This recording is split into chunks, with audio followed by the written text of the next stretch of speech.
Thank you, Jenny. Also to ask the First Minister what impact the self-isolation support grant has had on low-income workers who have contracted COVID-19.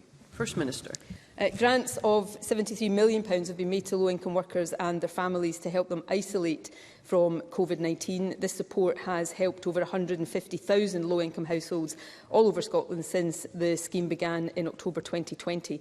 When the UK Government removed the £20 universal credit top-up, we continued offering the grant to all low-income households who would have been eligible previously. The grant, of course, was a temporary measure, while self-isolation was an essential tool to control COVID. The scheme will close from the 5th of January next year. However, we will be able to reinstate it quickly if circumstances require it. Stuart McMillan.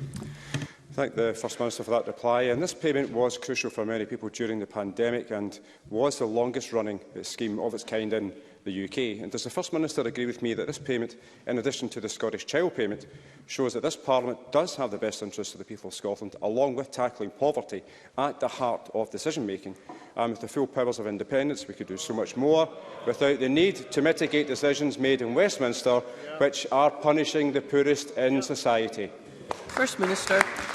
It's always really striking, Presiding Officer, just how uncomfortable the Scottish Conservatives get when poverty gets mentioned in this chamber.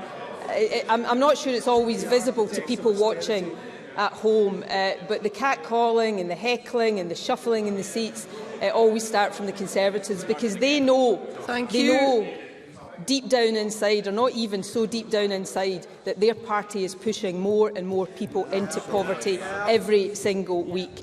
It is the responsibility of this government to do everything we can to lift people out of poverty. The Scottish Child Payment is the foremost example of that. But during times of extremity, at the height of the COVID pandemic, the self-isolation payment was a very important tool, and 150,000 low-income households all over the country were helped through that. So it was an important measure.